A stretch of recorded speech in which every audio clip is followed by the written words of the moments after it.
ब्रह्मानंदं परमसुखदं केवलं ज्ञानमूर्तिं द्वन्द्वातीतं गगनसदृशं तत्त्वमस्यादिलक्ष्यम् एकं नित्यं विमलमचलं सर्वधी साक्षिभूतं भावातीतं त्रिगुणरहितं सद्गुरुं तन्नमामि। गुरुर्ब्रह्मा गुरुर्विष्णुः गुरुर्देवो महेश्वरः गुरुस्साक्षात् परं ब्रह्म तस्मै श्रीगुरवे नमः। मूकं करोति वाचालं पङ्गुं लङ्घयते गिरिं यत्कृपातमहं वन्दे परमानन्दमाधवम्। श्रीरामचंद्रा करुणा समुद्रा ध्यातो तुझी राजसयोग मुद्रा नेत्री नये रे तुझ वीण निद्रा कै भेट सेवा मजला सुभद्रा मनोजवं मारुततुल्यवेगं जितेन्द्रियं बुद्धिमतां वरिष्ठं वातात्मजं वानरयूथमुख्यं श्रीरामदूतं शरणं प्रपद्ये। कुंडलीकवरदा हरिविठ्ठल श्री ज्ञानदेव तुकाराम पंढरीनाथ महाराज की जय। माऊली ज्ञानेश्वर महाराज की जय। जगद्गुरु तुकाराम महाराज की जय। राजाधिराज रामचंद्र महाराज की जय। महारुद्र हनुमान की जय। आर्य सनातन वैदिक हिंदू धर्म की जय। भारत माता की जय। जय जय रघुवीर समर्थ मंगलमूर्ती मोरया। देवर्षि नारद महाराज की जय। सद्गुरुनाथ महाराज की जय। रामकृष्ण हरी जय जय राम राजा राम। रामकृष्ण हरी जय जय राम राजा राम। रामकृष्ण हरी।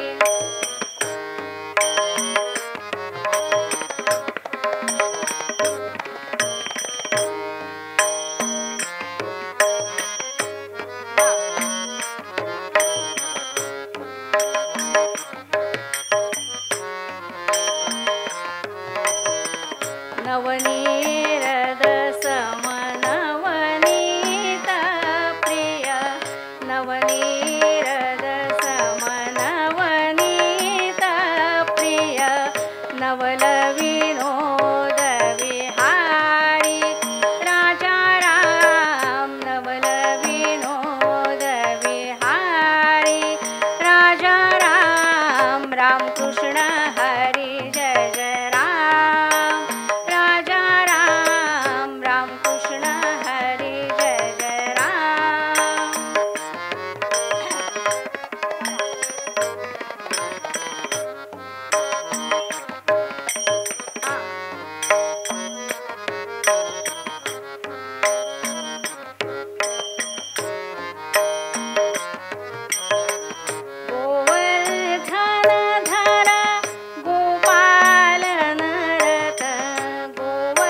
हरी जय जय राम राजा राम राम कृष्ण हरी जय जय राम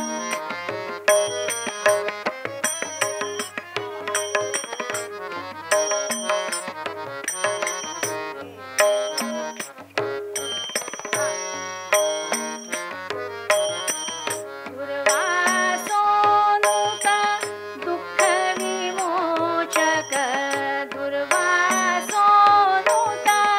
दुःखविमोचक दुर्जन संगमहारी राजा राम दुर्जन संगमहारी राजा राम राम कृष्ण हरी जय जय राम राजा राम राम कृष्ण हरी जय जय राम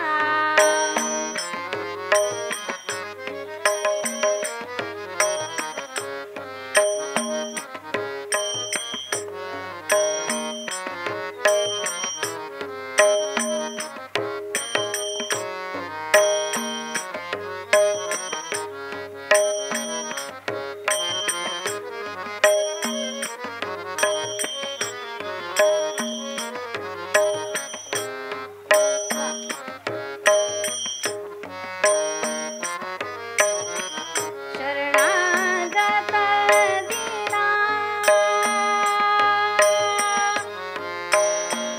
शरणागत दीना चरणी नेई शरणागत दीना चरणी नेई करुणा दृष्टीने हारी राजा राम करुणा दृष्टीने हारी राजा राम राम कृष्ण हरी जय जय राम राजा राम राम कृष्ण हरी जय जय राम राजा राम राम कृष्ण हरी जय जय राम हा बालकृष्ण चरणी लक्ष लागो दे हो बालकृष्ण चरणी लक्ष लागो दे बालकृष्ण चरणी लक्ष लागो दे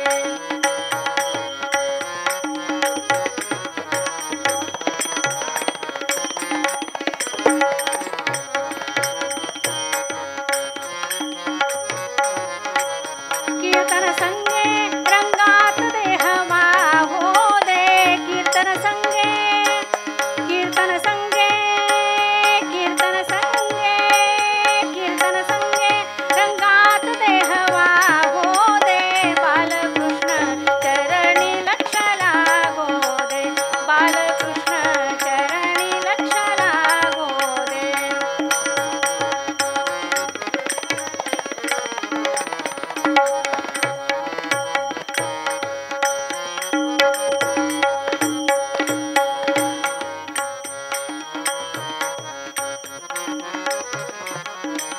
स्वरूपी मन हे लाविता सौख्य आम्हा स्वरूपी मन हे लाविता सौख्य आम्हा स्वरूपी मन हे लाविता सौख्य आम्हा काम क्रोधादिक जाती निज धामा हो काम क्रोधादिक जाती निज धामा हो बालकृष्ण चरणी लक्ष लागो दे बालकृष्ण चरणी लक्ष लागो दे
सद्रूप चिन्मय नारायण रूप सद्रूप चिन्मय नारायण सद्रूप चिन्मय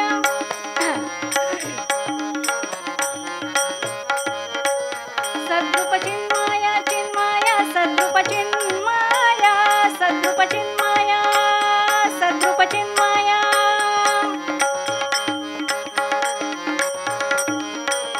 सद्रूप चिन्मय नारायण रूप ध्यावू हो तन्मय होवोनी बलवंत प्रेम गावू हो तन्मय होवोनी बलवंत प्रेम गावू हो बालकृष्ण चरणी लक्ष लागो रे बालकृष्ण चरणी लक्ष लागो रे सीताराम चरणी लक्ष लागो रे रघुपती राघव राजा राम पतित पावन सीताराम बोला रघुपती राघव राजा राम पतित पावन सीताराम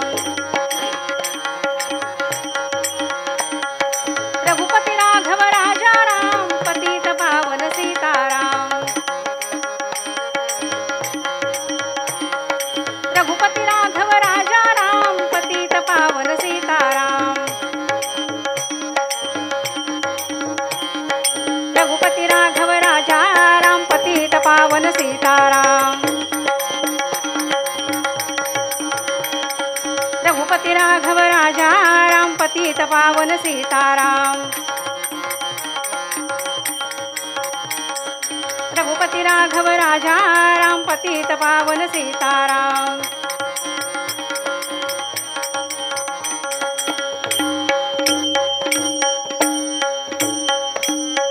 राजाधिराज रामचंद्र महाराज की जय महारुद्र हनुमान की जय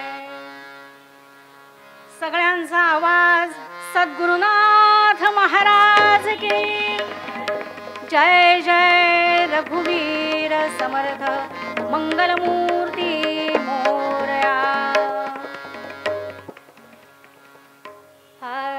दुर्जनांचा मान सुखे करावा खंडन दुर्जनांचा मान सुखे करावा खंडन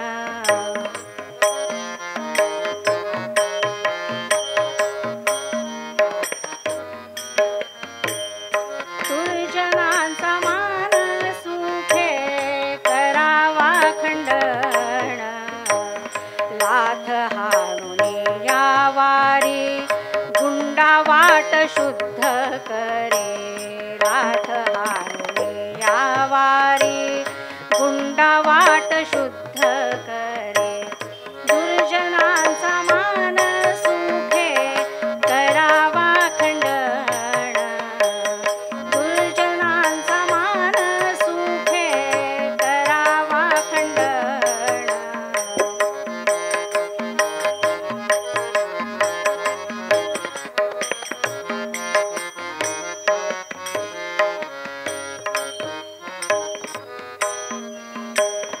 बहुता पिढी खाळा त्याचा धरावा विटाळ बहुता पिढी खाळा त्याचा धरावा विटाळ त्याचा धरावा विटाळ त्याचा धरावा विटाळ दुर्जनांचा मान सुखे करावा खंडन दुर्जनांचा मान सुखे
देशमुख कुटुंबियांचं श्रद्धास्थान आणि प्रेरणास्थान प्रख्यात राष्ट्रीय कीर्तनकार कैलासवासी ओतूरकर बुवा राजर्षी यांच्या पवित्र स्मृतींना वंदन करून आपण आज सर्व ज्येष्ठ श्रेष्ठ आणि जाणकार श्रोतृवर्गाला अभिवादन करते आणि निरूपणाला सुरुवात. दुर्जनांचा मान सुखे करावा खंडन, लाथ हाणुनिया वारी गुंडा वाट शुद्ध करी.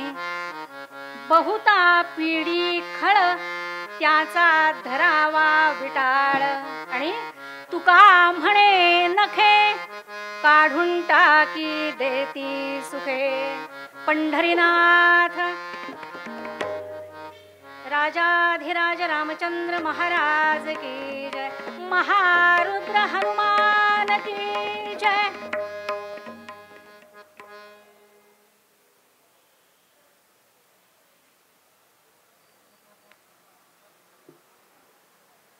कालच्या दुपारच्या घटनेनं अत्यंत उद्विग्न मन झालेली आहेत सगळ्यांची आपली, आणि त्या पार्श्वभूमीवर श्रोते हो,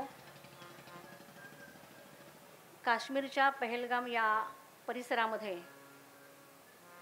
दहशतवाद्यांनी जो अत्यंत क्रूरपणानं हल्ला केलेला आहे, त्या हल्ल्यामध्ये जे काही लोक मृत्युमुखी पडलेत त्यांना भावपूर्ण श्रद्धांजली वाहूयात. आणि त्याचबरोबर मारुतीरायांकडे, आमच्या रामरायांकडे एक साकडं घालूयात की अशा वृत्तीच्या दुर्जनांना कोणती शिक्षा, कशी शिक्षा करता येईल, आणि ती आमच्याकडूनही खारीचा वाटा त्याच्यामध्ये असणं, याच्यासाठी आमच्याकडनं तू कार्य करून घे, अशी प्रार्थनाही रामरायाला आणि मारुतीरायांना आपण करूयात. श्रोते हो, त्याच धर्तीवर त्याच विषयाला अनुसरून आजचा अभंग, त्या अभंगाची योजना मी केली आहे. दुर्जनांचा मान सुखे करावा खंडन.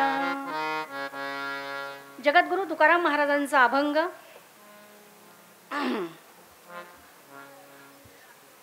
ठेविले अनंते तैसेची राहावे, चित्ती असो द्यावे समाधान.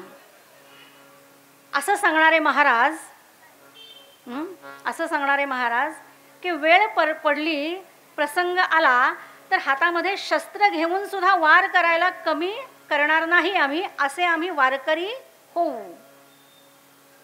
वज्रादपी कठोर होण्याचं सामर्थ्यही आम्ही आमच्या अंगी बाणवू, असं परखडपणानं तुम्हा आम्हाला महाराज सांगतायत.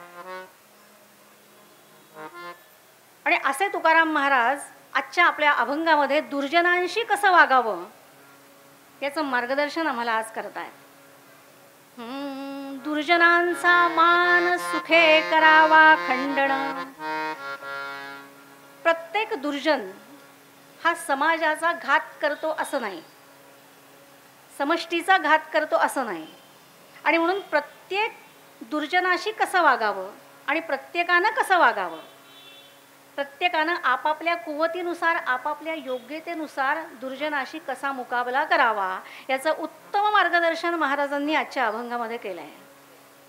पहिल्या चरणामध्ये महाराज जो उपदेश करतायत तो अत्यंत सामंजस्यानं आधी समजावून सांगा.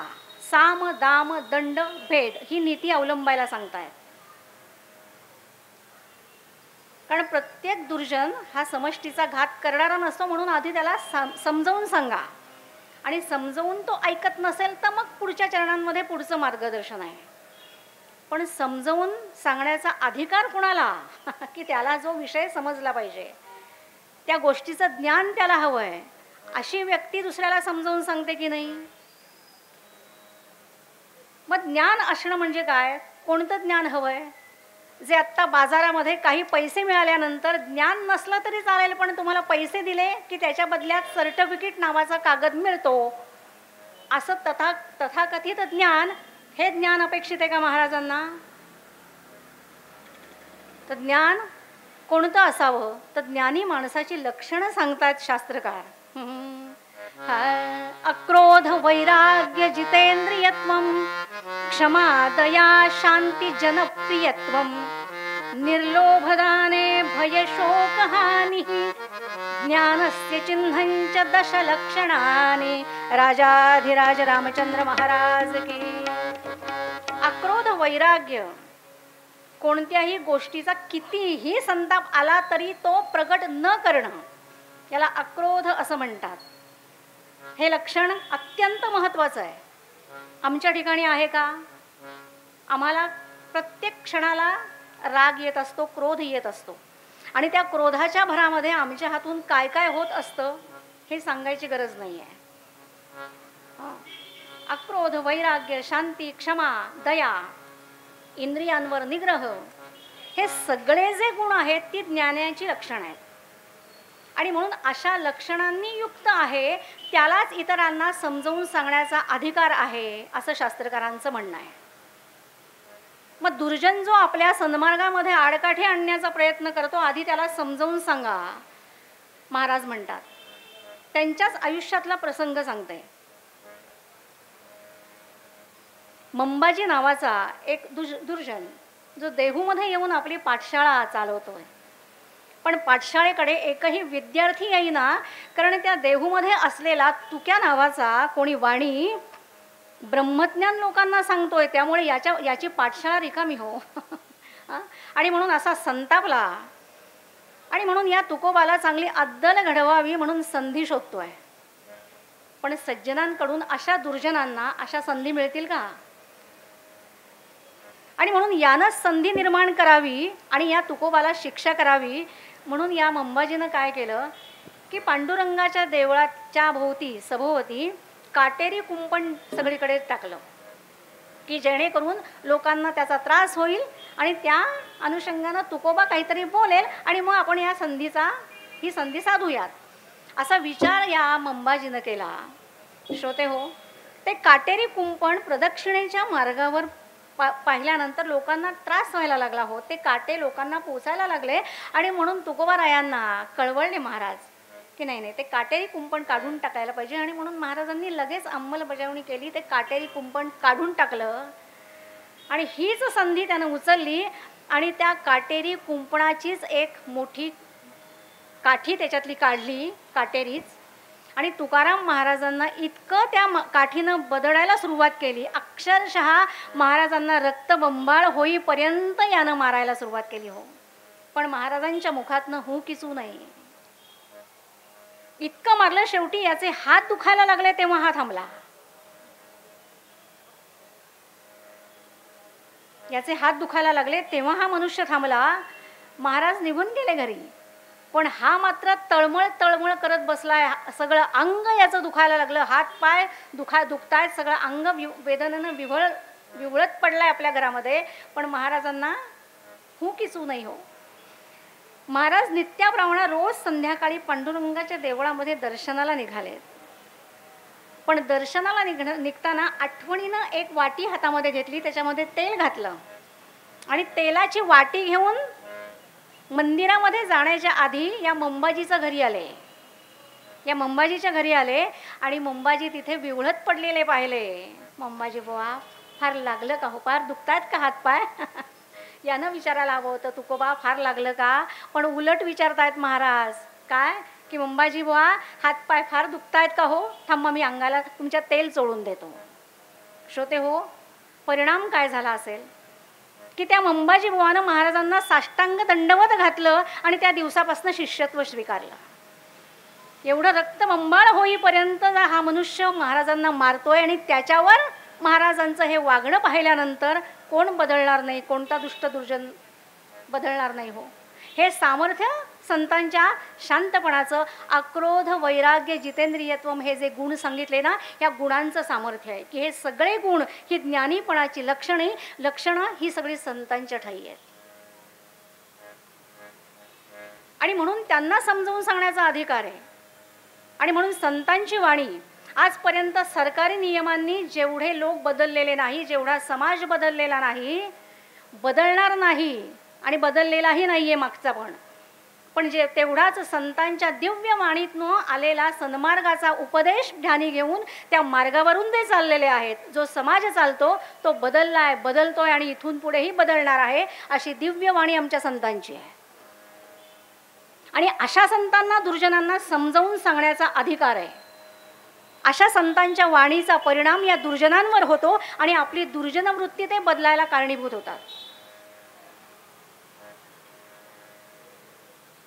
आमच्या नाथ महाराजांच्या अंगावर दुष्ट दुर्जन जेव्हा 108 पान खाऊन पिचकाऱ्या मारल्या हो, आम्हाला जरा थोडा कुठे थोडंसं काही खटकलं तरी आम्ही लगेच अंगावर चवताळून धावून जातो. पण या दुष्ट दुर्जनानं नाथांच्या अंगावर 108 वेळा पिचकाऱ्या मारल्या. गोदास्नान करून येत होते महाराज, परत पिचकारी टाकत होता. गोदास्नान करून येत होते, परत त्याचं हेच कर्म. शेवटी तो दुष्ट कंटाळला आणि मग शरण गेला त्यांना. नाथ महाराज, अहो मी एवढं तुमच्याशी दुष्टपणाने वागतोय, एवढी दुष्ट कृती करतोय, तरी तुम्ही शांत कसे? मला क्षमा करा. नाथ महाराज म्हणतात, अहो तुम्हाला क्षमा, तुम्ही का क्षमा मागताय माझी? उलट मीच तुम्हाला धन्यवाद मानायला पाहिजेत तुमचे. का? तुमच्यामुळे आज गोदास्नान 108 वेळा झालं. ही संत वृत्ती आहे, ही संत वृत्ती आहे. आणि अशा वृत्तीनं दुष्टांचा दुष्टपणा बदलला नाही तरच नवल हो. आणि म्हणून माऊलींसारख्या थोर संतांनी सुद्धा भगवंताकडे आपलं पसायदान झाल्यानंतर काय मागावं? दुरितांचे तिमिर जावो, विश्व स्वधर्म सूर्य पाहो, जो जे वंचिल तो ते लाहो प्राणीजात. आणि म्हणून समजावून सांगण्याचा अधिकार हा संतांचा आहे. आणि म्हणून अभंगाच्या पहिल्या चरणामध्ये महाराज संत सज्जनांसाठी दुर्जनांशी कसं वागावं याचं मार्गदर्शन करतात. दुर्जनांचा मान सुखे करावा खंडन. अभंगाच्या दुसऱ्या चरणामध्ये लाथ हाणुनिया वारी, गुंडा वाट शुद्ध करी. हा उपदेश कोणासाठी केलाय? की दुष्ट दुर्जन सांगून ऐकत नसतील, समजावून सांगून ऐकत नसतील, आपला दुष्टपणा चालू ठेवून सज्जनांच्या सन्मार्गामध्ये आडकाठी आणीत असतील, अनेक सज्जनांचा छळ करीत असतील, तर अशा दुर्जनांशी कसं वागावं? की ज्याच्या अंगामध्ये सामर्थ्य आहे, ज्याच्या अंगामध्ये त्या दुर्जनांशी 2 हात करण्याचं सामर्थ्य आहे, शक्ती आहे, पराक्रम आहे, अशा पराक्रमी मंडळींनी, अशा सामर्थ्य संपन्न लोकांनी लाथ हाणा कमरेतमध्ये आणि आपले गुंडावाट शुद्ध करा. परखडपणानं हा उपदेश महाराज या अभंगामध्ये करतायत. पण काही वेळेला अंगामध्ये शक्ती असते, सामर्थ्य असतं, पण त्या दुष्टांशी दुर्जनांशी 2 हात करता येत नाहीत. अशा वेळी काय करावं? अशा वेळी शक्ती सामर्थ्याचा उपयोग न करता बुद्धिचातुर्याचा विचार करावा, जो भगवान गोपालकृष्णांनी केला. कालयवन नावाचा एक दुर्जन मथुरेवर चाल करून आला.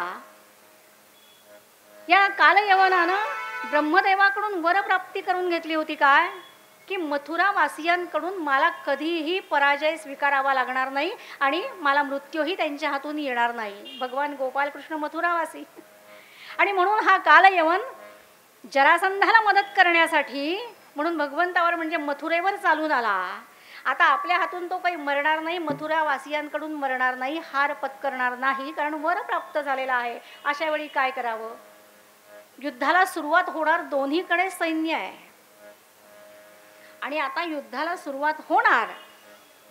तेवढ्यात भगवंतानं आपल्या रथातनं उडी मारली आणि पळायला सुरुवात केली. पळायला सुरुवात केली. या कालयवन चक्रावला आहे की अरे हा कृष्ण आपल्याला पाठ दाखवून पळतोय, आणि म्हणून हा कालयवन पण रथातनं उडी मारली आणि हा भगवंताच्या मागे पळायला सुरुवात केली. भगवंत पळता पळता एका गुहेपाशी आले. खूप लांब जाऊन गुहेपाशी आले आणि त्या गुहेमध्ये गेले. आता त्या गुहेमध्ये मुचकुंद नावाचे ऋषी निद्रा घेत आहेत. मुचकुंद नावाचा रवी वंशातला हा राजा, त्यानं देवदानवांच्या युद्धामध्ये अत्यंत मोठा पराक्रम केलेला आहे. बरीच वर्ष युद्ध चाललेलं आहे आणि म्हणून देवांना विजय प्राप्त करून दिल्यानंतर या पराक्रमी मुचकुंदाला इंद्रदेवांनी विचारलं, तुझ्यावर आम्ही प्रसन्न आहोत, तुला वर काय हवं आहे, माग. मुचकुंद ऋषी म्हणाले की मला काही नको, मला फक्त निद्रा हवी आहे. खूप दमलेलो आहे, त्यामुळे मला आता निद्रा घ्यायची आहे आणि त्यामुळे मला भरपूर वेळ निद्रा घेऊ देत, पण निद्रेमध्ये माझ्या कोणी व्यत्यय आणला, माझ्या निद्रेमध्ये जर कोणी व्यत्यय आणला तर मात्र माझी संतप्त नजर त्या निद्रा मोडणाऱ्या व्यक्तीवर पडताच क्षणी त्याचं भस्म होईल आणि त्याच्यानंतर मला लगेच चतुर्भुज महाविष्णूंचं दर्शन होईल असा वर द्या. इंद्रदेवांनी तसा वर दिला, तथास्तु.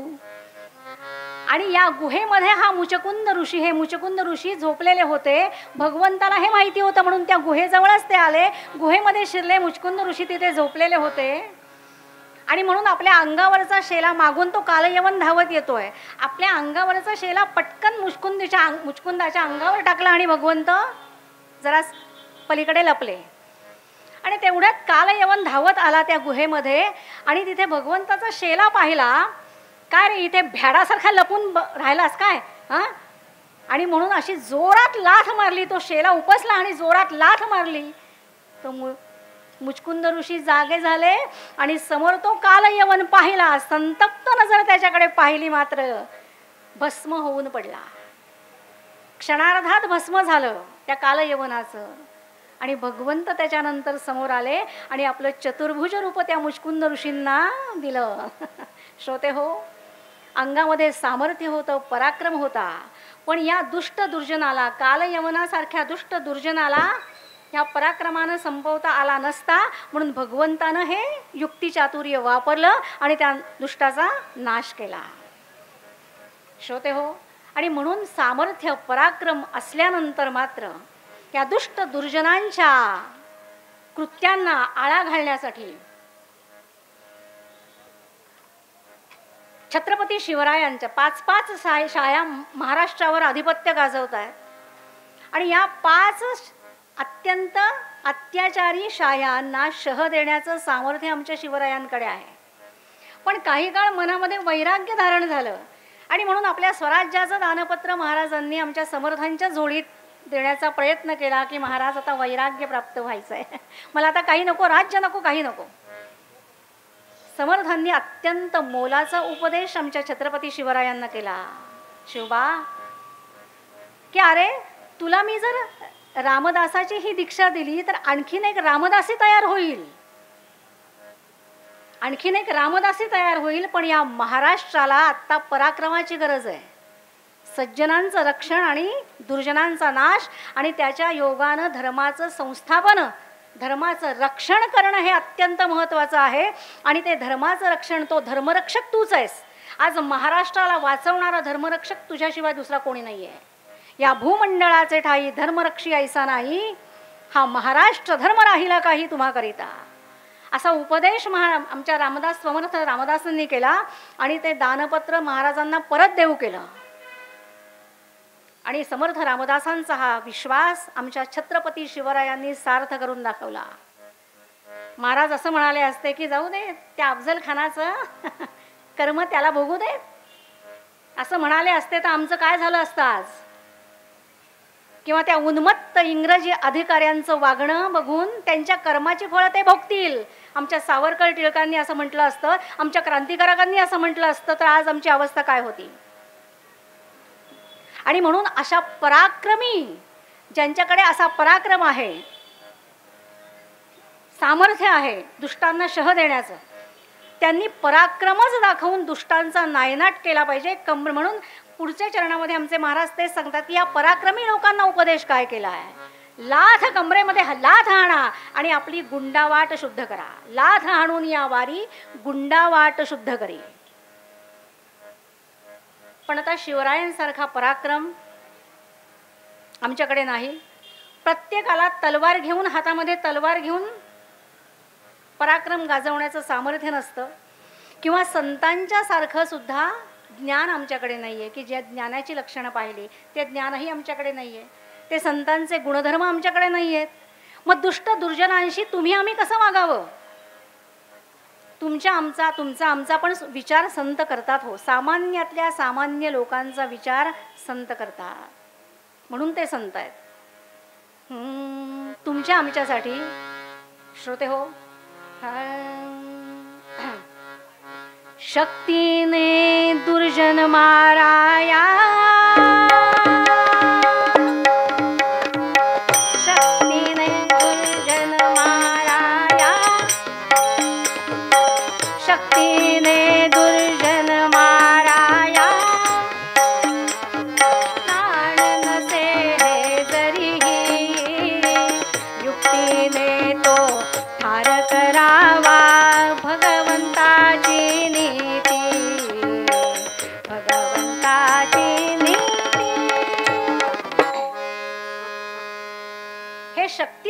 सामर्थ्य नसेल तर युक्तीनं दुर्जनाला ठार करावं इथपर्यंत ठीक आहे, पण आमच्याकडे शक्ती आणि युक्ती आणि सामर्थ्य आणि सामंजस्य हे काहीच नसेल, आम्ही अत्यंत सामान्य जीव आहोत, मग आमच्या वाट्याला जर दुर्जन गेले तर काय करायचं?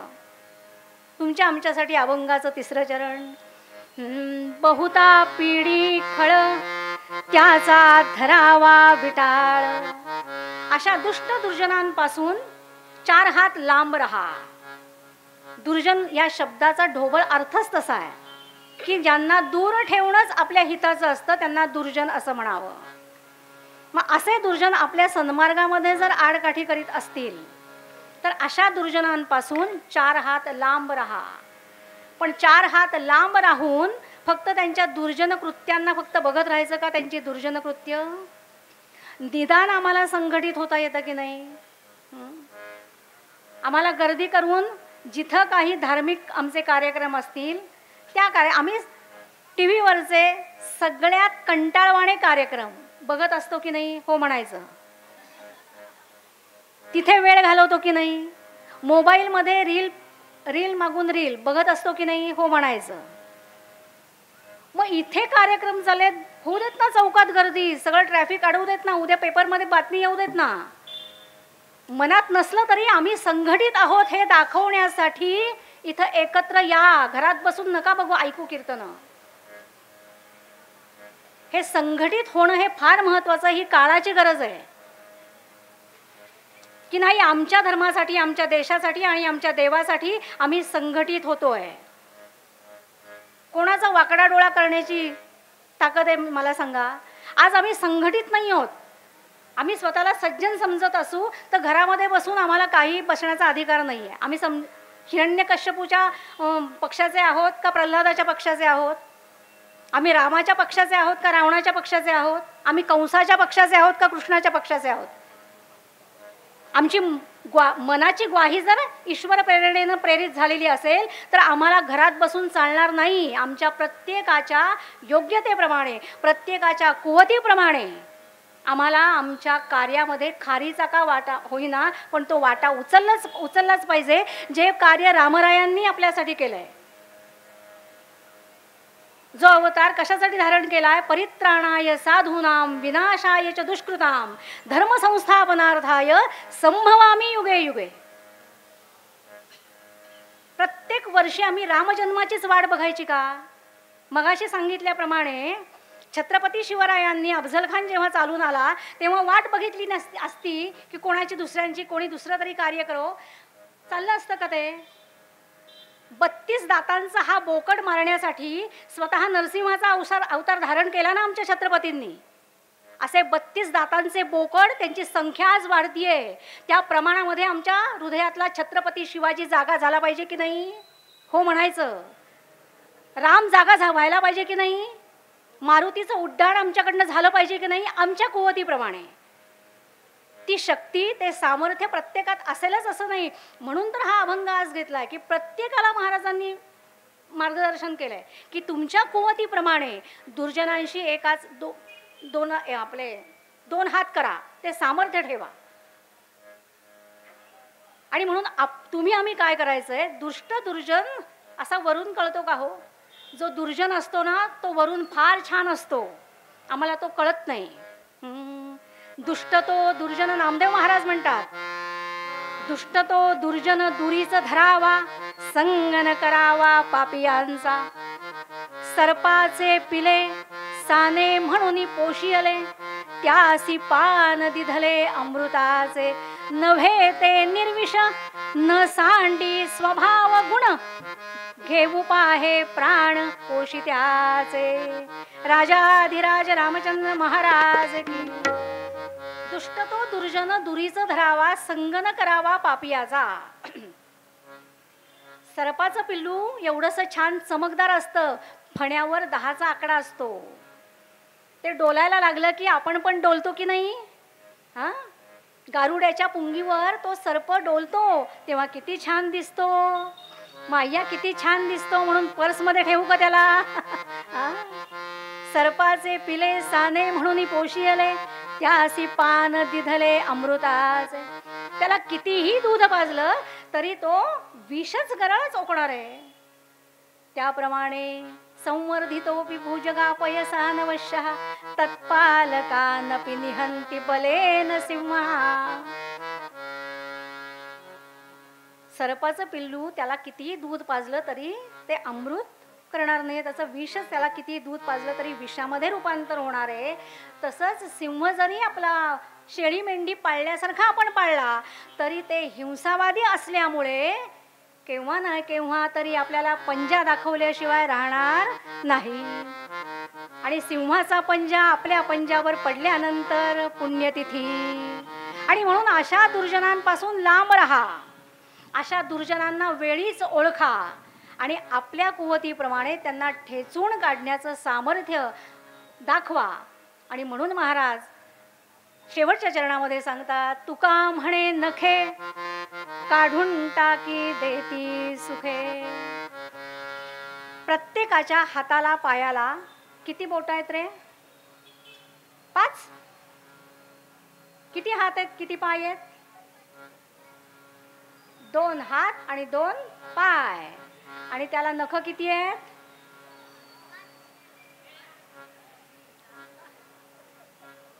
कोणत्या शाळेत जातो? शाळा छान आहे. 20 नख आहेत. हा, घरी गेल्यावर मोजून मला उद्या सांग. 20 नख. सांगायचं तात्पर्य वेळेच्या वेळी ती वाढत असतात. ती वाढत असतात. वाढणं, नख वाढणं हा त्यांचा धर्म आहे. पण ती काढणं हा आमचा धर्म असायला पाहिजे. नाही तर ती उपद्रवी होतात. ती उपद्रवी होतात. आजीबाई, आपल्या नातवंडाला सांभाळणारी आजीबाई, तिनं वेळेच्या वेळी नख काढली पाहिजे. नाही तर वाढलेली नख आपल्या नातवाला ती लागली तर नातू किंचाळतो. आई, आजीनं बोचकारलं म्हणून सुनेकडे तक्रार. आणि मग सुनबाई काय म्हणते, म्हातारपणी बोचकारणं चांगलं आहे का? दृष्टांतावरून सिद्धांतावर येऊयात. आजीबाईनं जशी वेळच्या वेळी नख काढून टाकली पाहिजेत म्हणजे नातवाला उपद्रव होणार नाही, तशी ही दहशतवादी, देशद्रोही, आतंकवादी ही आमच्या समाजाची वाढलेली नख आहेत. आणि ती जर वेळच्या वेळी काढून टाकली नाही तर एक ना एक दिवस आमच्या गळ्याला लागल्याशिवाय राहणार नाहीये. आणि म्हणून आमच्या देशाच्या, धर्माच्या, देवाच्या आड येणारा प्रत्येक दुष्ट हा ठेचून काढला पाहिजे. प्रत्येकानं आपापल्या कुवतीनुसार ते सामर्थ्य दाखवलंच पाहिजे. ही काळाची गरज आहे. आणि म्हणून प्रत्येकानं काय करावं, प्रत्येकानं दुर्जनांशी शह कसा द्यावा याचं उत्तम मार्गदर्शन महाराजाच्या अभंगामध्ये, पूर्वरंगामध्ये सांगतात. दुर्जनांचा मान सुखे करावा खंडन. दुर्जनांचा मान सुखे करावा खंडन.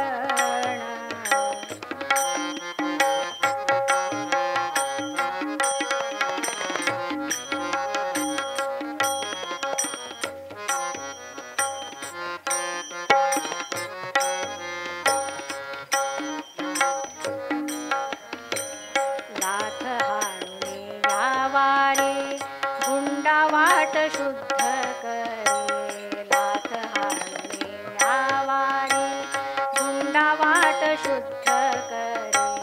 दुर्जनांचा मान सुखे करावा खंडन.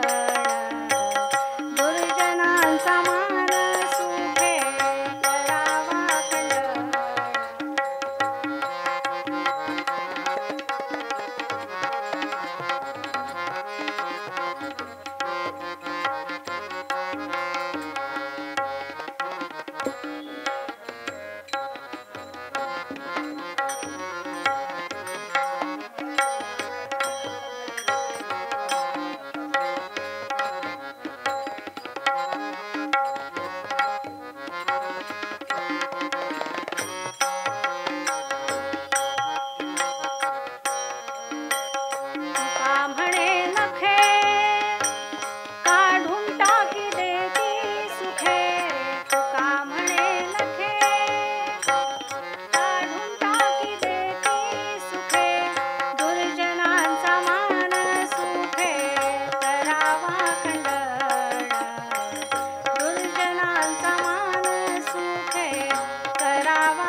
जय श्रीराम.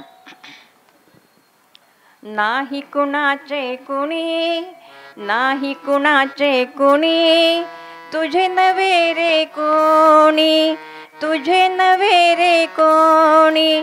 अंती जाशील एकल प्राण्या माझे माझे म्हणूनी, अंती जाशील एकल प्राण्या माझे माझे म्हणूनी, प्राण्या माझे माझे म्हणूनी, प्राण्या माझे माझे म्हणूनी. नाही कुणाचे कुणी, तुझे नवे रे कोणी, नाही कुणाचे कुणी, तुझे नवे रे कोणी. अंती जाशील एकल प्राण्या माझे माझे म्हणूनी, प्राण्या माझे माझे म्हणूनी, प्राण्या माझे माझे म्हणूनी. बहीण कुणाचे भाऊ कुणाचे, कोण कुणाचे सगळे सोय रे. बहीण कुणाचे भाऊ कुणाचे, कोण कुणाचे सगळे सोय रे. मरणा मागे कुणी न जातील तुटतील धागे दोरे. हा, मरणा मागे कुणी न जातील तुटतील धागे दोरे. मायेचा बाजार सारा मायेचा बाजार, प्राण्या मायेचा बाजार. नाही कुणाचे कुणी, तुझे नवे रे कोणी, नाही कुणाचे कुणी, तुझे नवे रे कोणी. अंती जाशील एकल प्राण्या माझे माझे म्हणूनी, प्राण्या माझे माझे म्हणूनी, प्राण्या माझे माझे म्हणूनी. दो दिवसाचे तुझे तारुण्य पुढे नाही टिकणार, प्राण्या पुढे नाही टिकणार. वृद्धपणा तो येता शरीरी वैद्य काय करणार, प्राण्या वैद्य काय करणार. मायेचा बाजार सारा मायेचा बाजार, प्राण्या मायेचा बाजार. नाही कुणाचे कुणी, तुझे नवे रे कोणी. अंती जाशील एकल प्राण्या माझे माझे म्हणूनी, प्राण्या माझे माझे म्हणूनी, प्राण्या माझे माझे म्हणूनी. एका जनार्दनी मनी धरा हरिभजनाची गोडी, एका जनार्दनी मनी धरा हरिभजनाची गोडी. दरीच जन्मा येऊन प्राण्या उद्धरी मानव कुडी, प्राण्या उद्धरी मानव कुडी. नाही कुणाचे कुणी, तुझे नवे रे कोणी. अंती जाशील एकल प्राण्या माझे माझे म्हणूनी, प्राण्या माझे माझे म्हणूनी, प्राण्या माझे माझे म्हणूनी. मायेचा बाजार सारा मायेचा बाजार, प्राण्या मायेचा बाजार सारा मायेचा बाजार. धन्यवाद. क्षणभर नामस्मरण आणि त्याच्यानंतर आख्यान भाग बघूयात. श्रीराम जय राम जय जय राम. बोला. श्रीराम जय राम जय जय राम. श्रीराम जय राम जय जय राम. श्रीराम जय राम जय जय राम. श्रीराम जय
राजाधिराज रामचंद्र महाराज की जय. पुंडलिक वरदा हरिविठ्ठल श्री ज्ञानदेव तुकाराम पंढरीनाथ महाराज की जय. माऊली ज्ञानेश्वर महाराज की जय.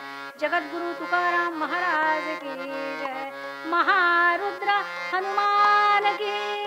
सद्गुरुनाथ महाराज की. ए धुरपदे, अगं चल की लवकर, अगं चल बिगी बिगी, अगं लई उशीर झालाय.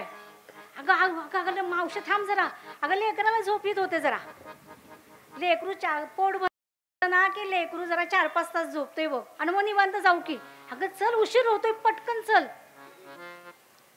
गोविंदराव चला, झालं का नाही? जरा कानपूर लाईन जरा बंद आहे ना, म्हणून जरा जवळ बसून ऐकलं की जरा ऐकू येतं, म्हणून चला लवकर. ए गणब्या, अरे चल की लवकर, अरे आलं असतील तिकडं, चल लवकर. प्रत्येक जण, प्रत्येक वयाची व्यक्ती सगळ्यांना घाई करते, चला चला चला.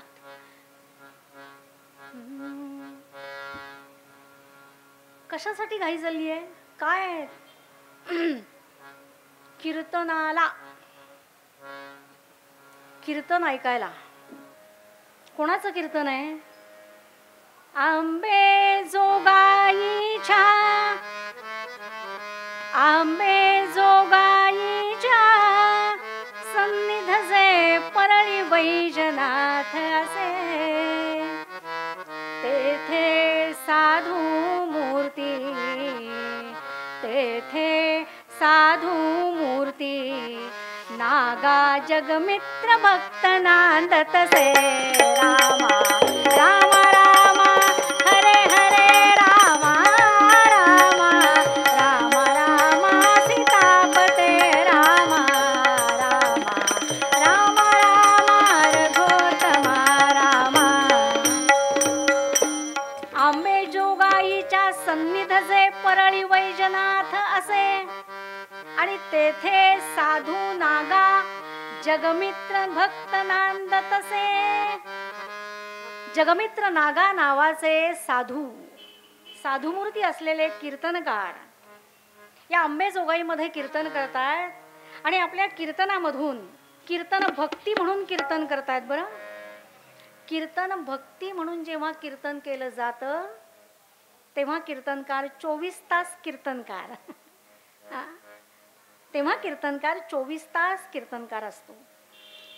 पण कला म्हणून जेव्हा कीर्तन सादर केलं जातं तेव्हा फक्त 2 तास गादीवर उभं असेपर्यंत कीर्तनकार. पण हे नारदांच्या गादीवर फक्त भक्ती, भगवंताला अत्यंत भक्तिभावानं आळवावं आणि ब्रह्मरसाचा चटका श्रोत्यांना लावावा. आणि रोज जगमित्रांचं कीर्तन कधी एकदा सुरू होतोय आणि आम्ही कीर्तनानं तृप्त होतोय, कीर्तन श्रवणानं तृप्त होतोय, असं व्हायचं हो लोकांना. आणि म्हणून ही सगळ्यांची गडबड आधी जागा पकडण्यासाठी. अगदी बुवांच्या चरणाशी बसून कीर्तन ऐकण्याची सगळ्यांची इच्छा, आणि म्हणून सगळ्यांची घाई, चला चला चला बुवांचं कीर्तन सुरू होईल. असा आनंदी आनंद या. काय कीर्तनाचा आनंद हो. अमृत तुल्य वाणी त्या जगमित्र नागांची. जगमित्रांची अमृत तुल्य वाणी, जगमित्रांची अमृत तुल्य वाणी, जगमित्रांची अमृत तुल्य वाणी.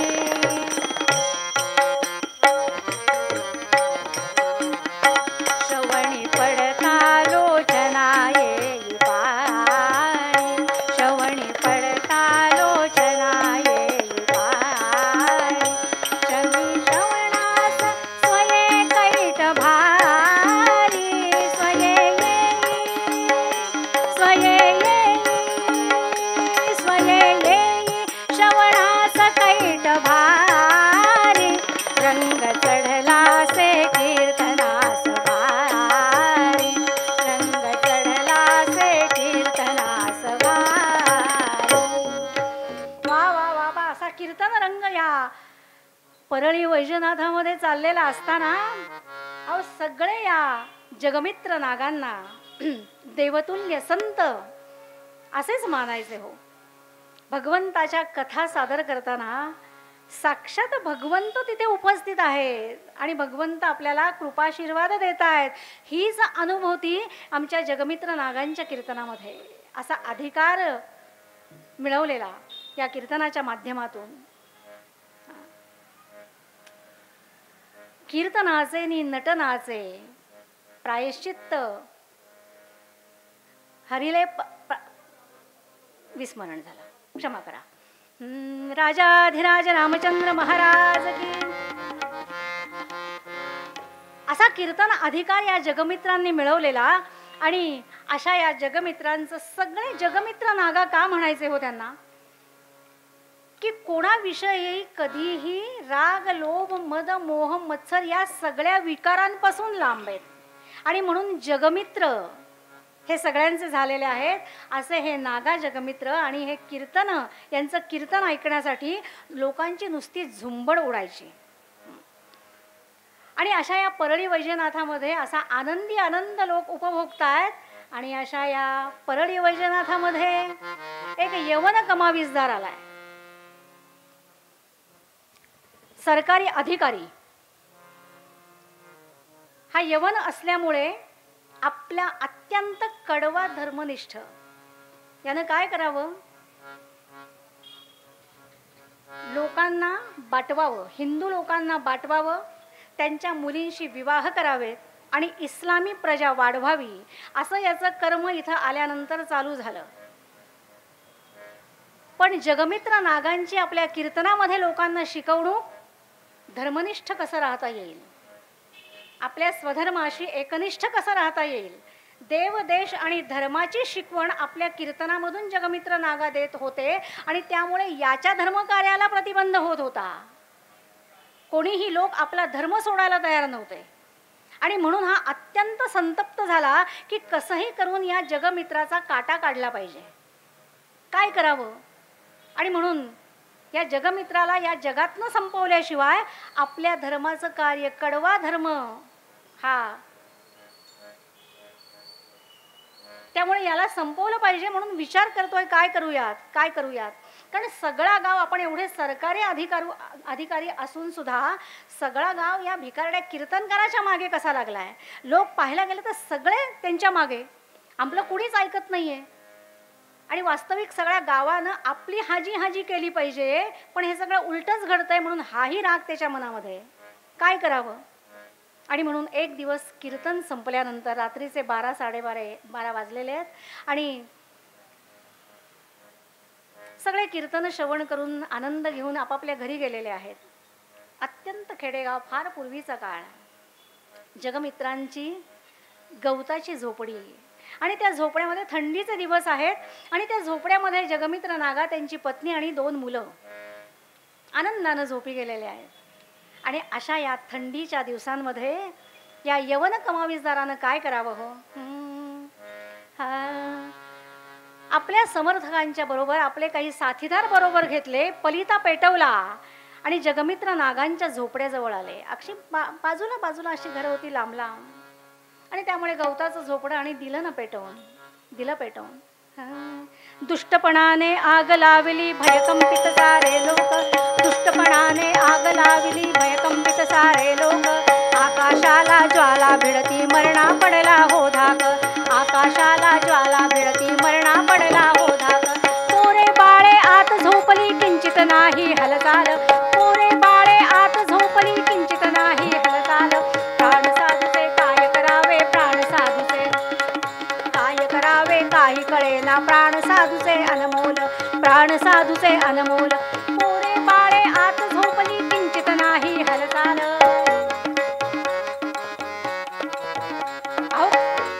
झोपडं पेटलेलं आहे, एवढं धडाधड पेटलेल्या झोपड्यामधून आवाज काही येत नाहीये.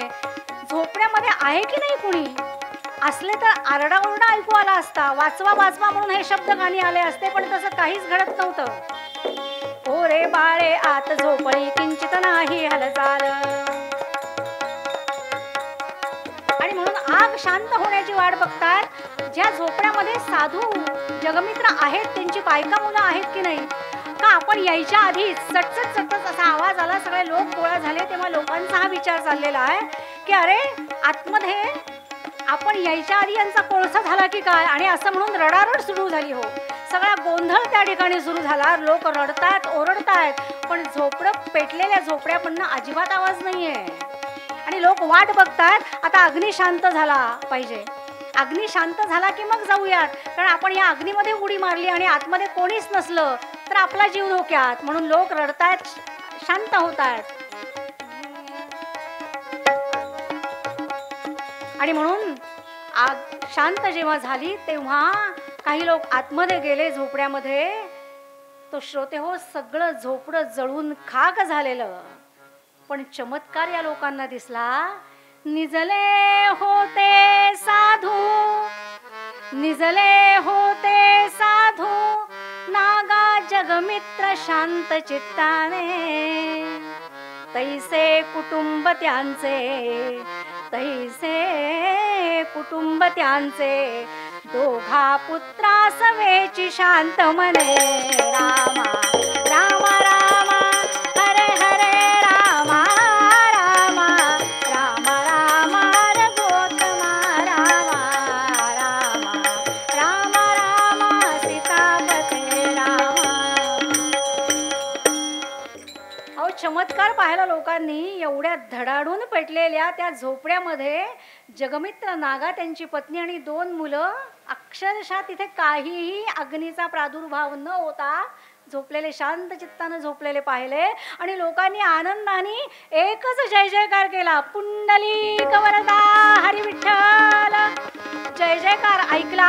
आणि जगमित्र खडबडून जागे झाले. अरे कीर्तनाची वेळ झाली की काय? अहो, कीर्तन कुठलं, झोपडं जळालं तुमचं, झोपडं जळालं. अरे वा, अरे वा म्हणताय. त्यांची पत्नी जागी झाली आणि ती पत्नी रडायला लागली आणि त्या जळालेल्या झोपड्याकडे बघत म्हणतीये, ना अहो झोपडं जळालं आपलं. अगं वेडी, रडतीयस काय?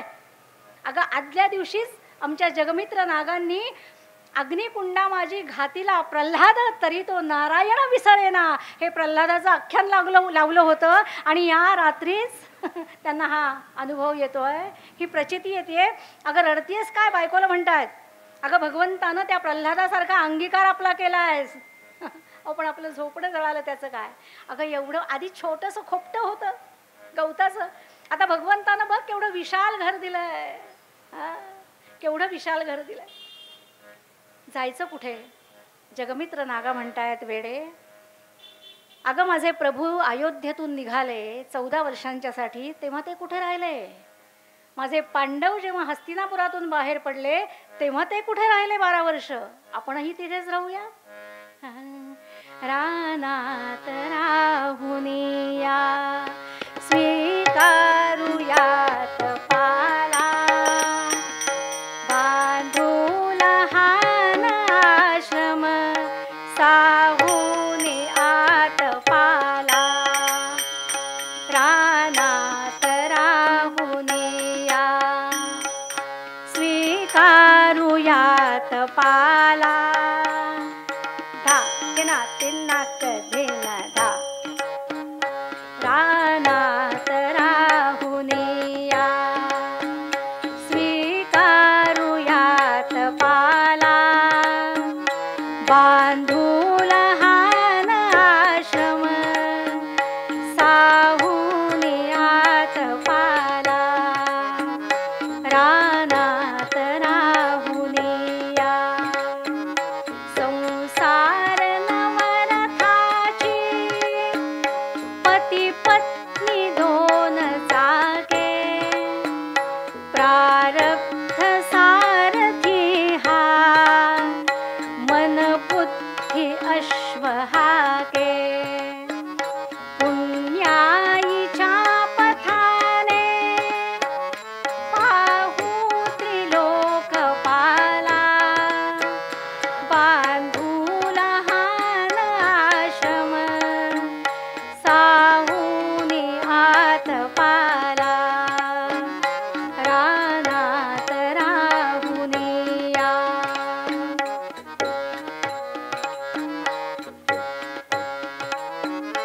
संसार संसार सागर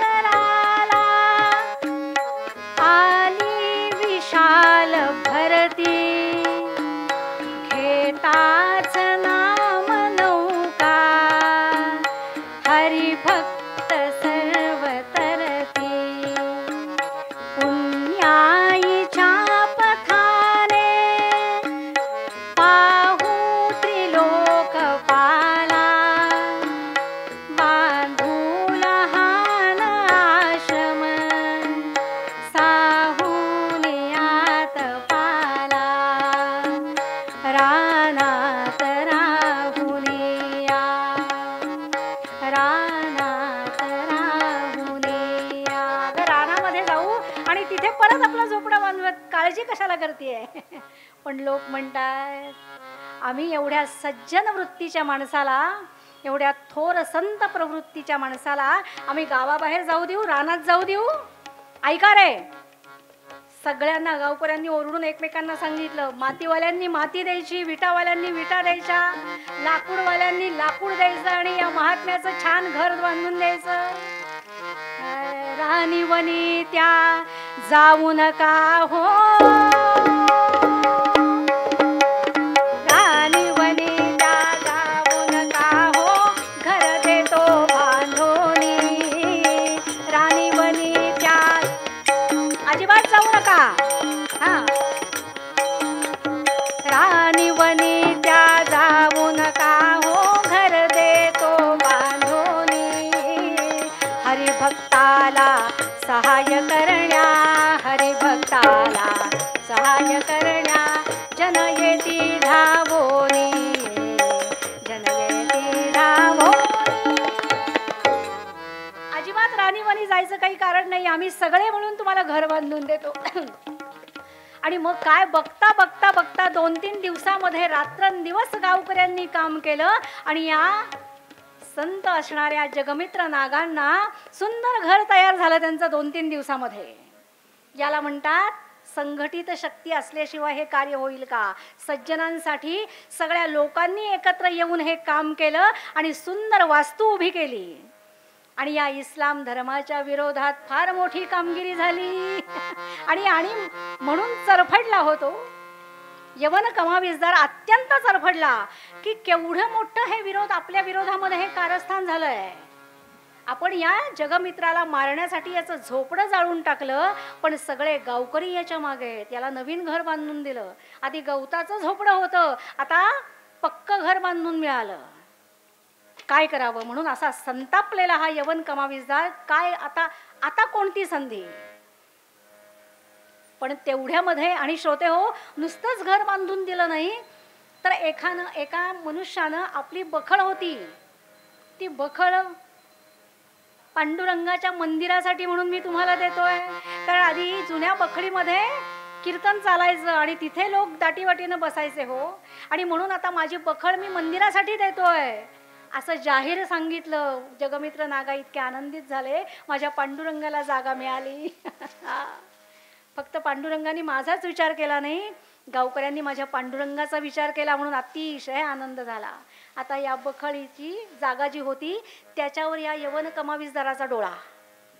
त्याच्या मुलीचं लग्न ठरलेलं होतं आणि त्या मुलीच्या लग्नामध्ये ती जागा त्याला आपल्या जावयाला आंधण म्हणून द्यायची होती, म्हणून त्या जमिनीवर याचा डोळा.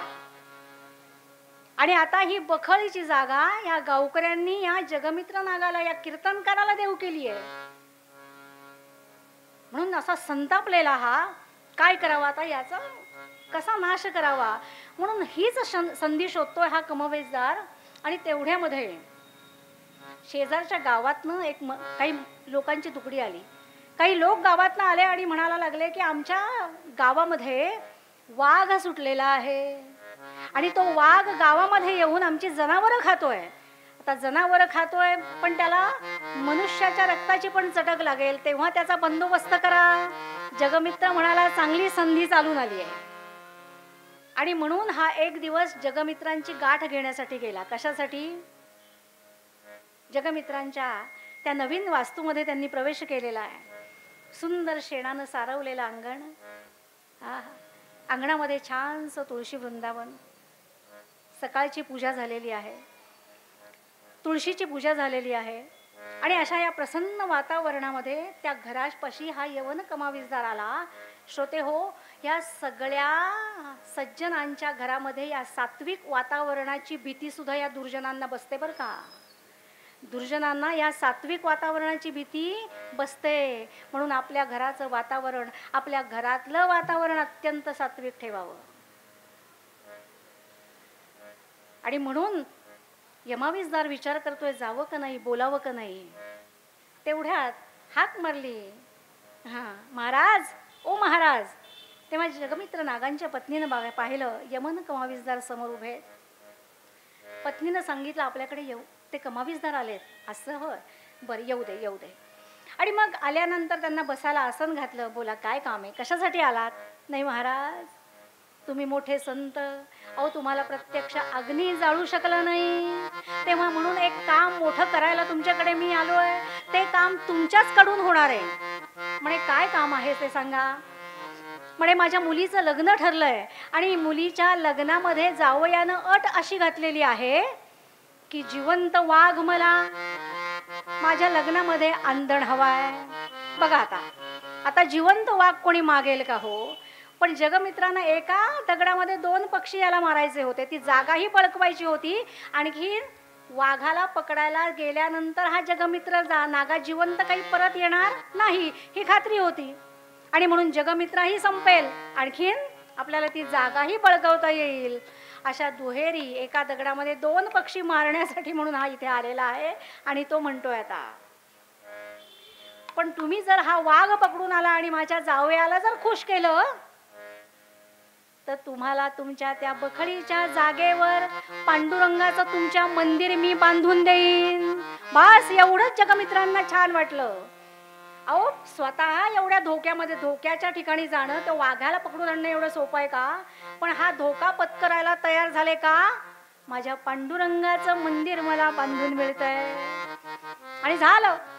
यवन कमावीसदारांना सांगितलं की तुमचं काम होईल. जिवंत वाघाला मी त्या पांडुरंग स्वरूप असणाऱ्या, अहो चराचरामध्ये पांडुरंग, चराचरामध्ये पांडुरंग बघण्याची वृत्ती यांची. आणि म्हणून त्या रात्रीच्या कीर्तनामध्ये सांगितलं त्यांना, मी आणतो, तुम्ही काही काळजी करू नका, आपण या. आणि त्या रात्रीच्या कीर्तनामध्ये जगमित्र नागा म्हणतात गावकऱ्यांना, कीर्तनाला सुरुवात व्हायच्या आधी, गावकऱ्यांनो ऐका हो, ऐका. आपल्या यवन कमावीसदार विठ्ठल स्वरूप असणारे बघा संतांची वृत्ती. आत्ताचे जगमित्र असते तर काय म्हणले असते, गावकऱ्यांना जे विश्वासातले असते त्यांना जवळ घेऊन बोलावलं, सांगितलं असतं. आला होता तो, लाज वाटते का त्याला माझ्याकडे यायला, हे सगळं बोललं असतं की नाही. पण गावकऱ्यांच्या देखत हे आमचे जगमित्र नागा म्हणतात विठ्ठल स्वरूप असणारे कमावीसदार, त्यांनी अशी इच्छा दर्शवली आहे की व्याघ्राच्या रूपामध्ये असलेल्या विठ्ठलाला इथे घेऊन या. त्यांच्या जावयांना, त्यांचे जावई विठ्ठल स्वरूप असणारे, त्यांना वाघ आंदण म्हणून हवाय. तेव्हा आजचं कीर्तन इथे होईल, पण उद्या रात्रीचं कीर्तन मात्र रानामध्ये होईल. महाराज, ते रानामधलं कीर्तन आपणच करू जाणे. आम्ही चित्रातला वाघ असला तरी घाबरतो आणि प्रत्यक्ष वाघ आणि त्याला बोलवण्यासाठी कीर्तन नाही. पण दुसऱ्या दिवशी ठरल्याप्रमाणे श्रोते हो, पायात चाळ बांधलेले आहेत, हातामध्ये चिपळ्या घेतलेल्या आहेत, खांद्याला एकतारी अडकवली आहे आणि छान जसं गावामध्ये कीर्तनाला ज्या उत्साहात येत होते त्याच उत्साहामध्ये हे जगमित्र निघाले रानामध्ये. अत्यंत निबिड असं अरण्य. आणि आता या जगमित्रांची काळजी म्हणून सगळे लोक, बरेचसे लोक त्यांच्या मागे गेलेत. दबत गेले, कुठून येईल काही सांगता येत नाही. आणि म्हणून दबत त्यांच्या मागे गेले. आणखीन जगमित्रांनी एक जागा निवडली छान मोकळी आणि तिथे कीर्तनाला सुरुवात केली. अफाट जनसागर माझ्या समोर आहे. अशाच तल्लीनतेमध्ये आमच्या जगमित्रांचं कीर्तन सुरू झालं. कुंडली कमलता हरी विठ्ठल श्री ज्ञानदेव पंढरीनाथ महाराज की. कीर्तनाला सुरुवात झाली आणि रंगून गेले हो कीर्तनाला. श्रोते हो, आणि असं कीर्तन चाललेलं आहे, भगवंताची आळवणी करताय, भगवंताला अत्यंत भक्तिभावानं आळवणं चाललंय आमच्या जगमित्रांचं. आणि अत्यंत भक्तिभावानं आळवता आळवता आळवता एक क्षण असा आला समाधी सुखते. आणि त्या समाधी सुखाचा आनंद घेताना त्या व्याघ्र रूपामधल्या भगवंताला विनंती करतायत, प्रभुजी प्रभुजी यावे, समयाला सादर व्हावे, प्रभुजी यावे, समयाला सादर, रूप दावावे, व्याघ्राचे मज सुख व्हावे, रूप दावावे, व्याघ्राचे मज सुख व्हावे, ऐसी विनंती करिता आला, रूप भयानक व्याघ्र गरजला, ऐसी विनंती करिता आला, रूप भयानक व्याघ्र गरजला. अहो त्यांची विनंती ऐकली आणि 8 फूट लांबीचा, अंगावर काळे चट्टे असलेला आणि मोठ्यातला मोठा जबडा पसरलेला ढाण्या वाघ समोर आला ना. आणि मग हे बरोबरचे लोक जे होते ना, ते कुठून येईल म्हणून आधीच घाबरून झाडावर बसलेले होते आणि फक्त जगमित्र नागा खाली उभं राहून कीर्तन करतात तल्लीनतेनं. आणि तो वाघ समोर पाहिला आणि वरती मृदुंग बडवत बसलेले, अहो टपाटप त्यांचे सगळे मृदुंग आणि टाळ खाली पडायला लागले आणि त्यांच्या शरीराची गाठोडी सगळी टपाटप खाली पडायला लागली. आणि त्या वाघाला बघून सगळे गाठोडं खाली पडलं की धूम गावाकडे सगळे पळायला लागले. आणि श्रोते हो, त्या ढाण्या वाघाला समोर पाहिलं आणि पांडुरंगा, अरे पांडुरंग माझ्यासाठी आलात म्हणून साष्टांग लोटांगण त्या व्याघ्रापुढे हो साष्टांग लोटांगण घातलं. असा आनंद झाला आमच्या जगमित्रांना. भगवंता या पामरासाठी आपण या व्याघ्र रूपामध्ये दर्शन द्याल असं वाटलं नव्हतं, पण माझ्या विनंतीला मान देऊन आलात. चला चला, ते यवन कमावीस जरा बघतायत. आणि म्हणून नाचत नाचत नाचत वाघ सुद्धा 2 पायावर नाचत या जगमित्रांच्या बरोबर हो. आणि गावामध्ये पहाटे पहाटे हे सगळे जण आले. गावकरी पण आता जरा थोडेसे निर्भय झाले की जगमित्रांच्या बरोबर हा वाघ चाललाय आणि म्हणून जरा निर्धास्त झालेले हे सगळे गावकरी.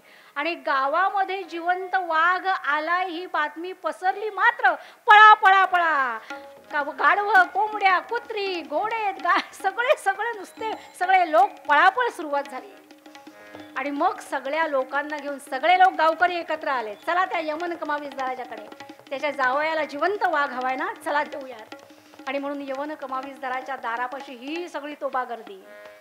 आणि तो जगमित्र नागांच्या बरोबर तो ढाण्या वाघ, काय चित्र असेल डोळ्यापुढे आणा. आणि जगमित्र नागा त्या यवन कमावीसदाराला हाक मारताय, तो आला आणखी नाव करून उभा राहिला. आणि मग त्या जगमित्रांचा अधिकार काढला, महाराज मी चुकलो. अहो तुमच्या जावयाला पाहिजे ना, जिवंत वाघ आंदण द्यायचंय ना, जावई बाहेर यायलाच तयार नाही हो, आधीच लाजून बसला आतमध्ये. अहो मी कुठे, मी चित्राला घाबरतो वाघाच्या, मी नाही वाघ मागितला. तेव्हा संपूर्ण गावाच्या समोर हा लज्जायमान झाला हो. संपूर्ण गावासमोर या यवन कमावीसदाराची फजिती झाली. आणि मग महाराजांना शरण गेला आमच्या जगमित्र नागांना, महाराज आपला अधिकार मी ओळखला नाही. तुमच्या पांडुरंगाचं मंदिर मी स्वतःच्या खर्चानं बांधून देईन, पण या वाघाला या गावातनं जाण्याची विनंती करावी, कारण उद्या माझ्या मुलीचं लग्न आहे. तेव्हा पंक्तीला हा वाघ नको, कारण याचं अन्न वेगळं आहे. पुंडलिक वरदा. आणि श्रोते हो, आणि मग या जगमित्र नागांनी या व्याघ्राला विनंती केली, पांडुरंगा ह्या व्याघ्र रूपामध्ये आम्हा सगळ्यांना दर्शन देऊन आपण कृतार्थ केलं. तेव्हा आता या यवन कमावीसदारांची आज्ञा आहे की आपण आलात तसे जंगलामध्ये निघून जा. आणि गेला ना तो, मुकाटपणाने तो वाघ निघून गेला. आणि मग सगळा आनंदी आनंद. आणि बोलल्याप्रमाणे या यवन कमावीसदारानं या गावामध्ये ज्या ठरवलेल्या जागेवर बखळीमध्ये त्या पांडुरंगाचं, आमच्या पांडुरंगाचं मंदिर उत्तम प्रकारे बांधून दिलं. आणि त्याच मंदिरामध्ये जगमित्र नागांची कीर्तनं उत्तम प्रकारे सुरू झाली. आणि पहिला श्रोता म्हणून कोण बसायला लागला? यवन कमावीसदार. पुंडलिक वरदा हरी विठ्ठल श्री ज्ञानदेव तुका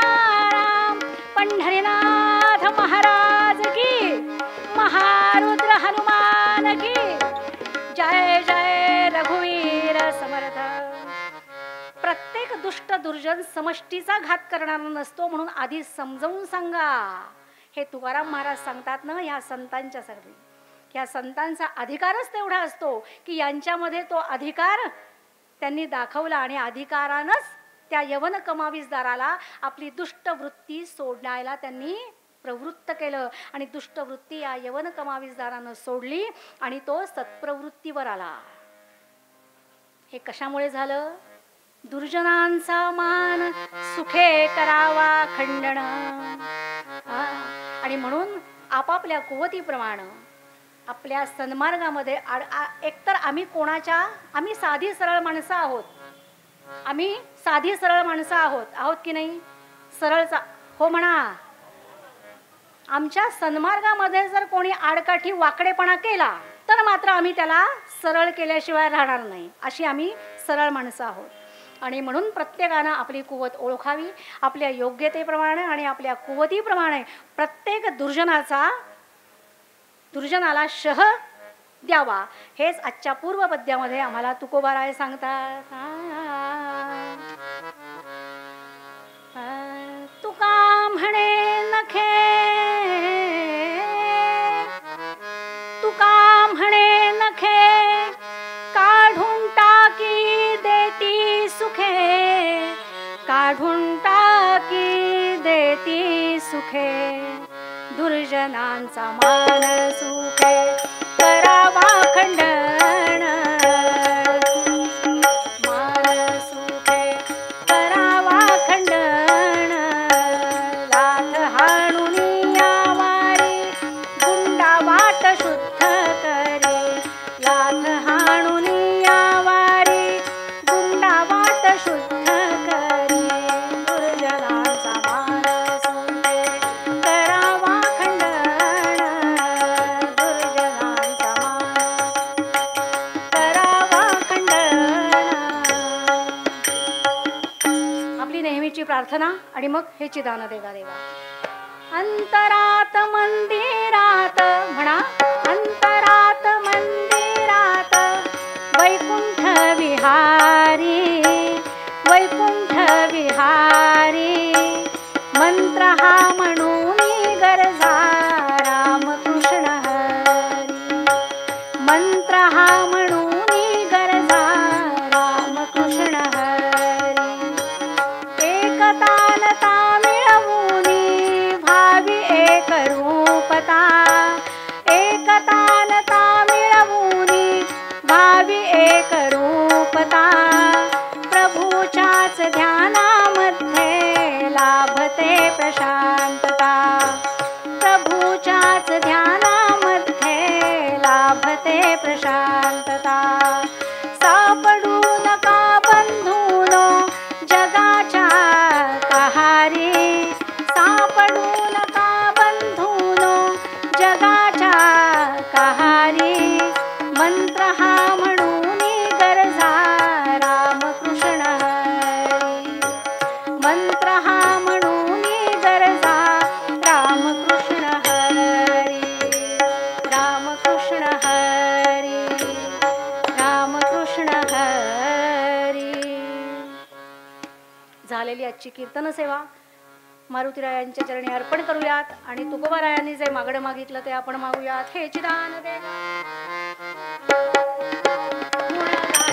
आवडी हेची माझी सर्व जोडी, नलगे मुक्ती धन संपदा संत संग देई सदा. तुका म्हणे गर्भवासी सुखे घालावे आम्हासी, सत्राणे बुद्धाणे हुंकार वदनी, परिडळमळ भूमंडळ सिंधू जळगगनी. पडाडिले ब्रह्मांड ढाके त्रिभुवनी, सुरवर नरमीशा चरत्या झाल्या पळणी. जय देव जय देव जय श्री हनुमंता, तुमचे नी प्रसादे न भेटू कांता. जय देव दुमदुमले पाताळ उठला अतिशब्द, धगधगला धरणी धर्मानेला खेद. पडाडिले पर्वत उर्गुण उच्छेद, रामी रामदासा शक्तीचा शोध.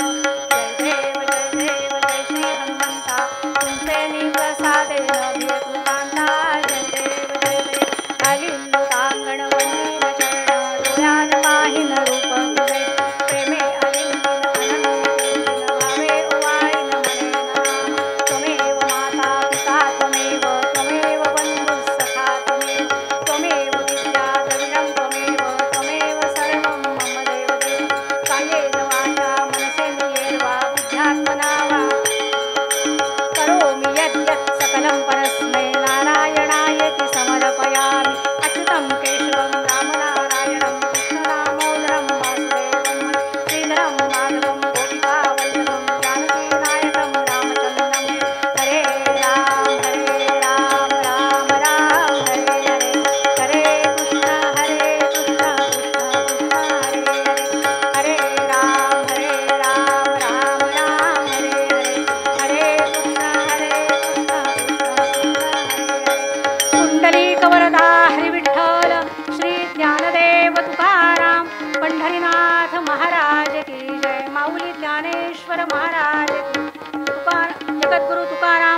महाराज की जय. आर्य सनातन वैदिक हिंदू धर्म की जय. भारत माता की जय. जय जय रघुवीर समर्थ महारुद्र हनुमान की जय. श्रीराम. सदा सर्वदा योग तुझा घडावा, तुझे कारणी देह माझा पडावा. उपेक्षू नको गुणवंता अनंता, रघुनायका मागणे हेची आता. जय जय रघुवीर समर्थ. श्रीराम.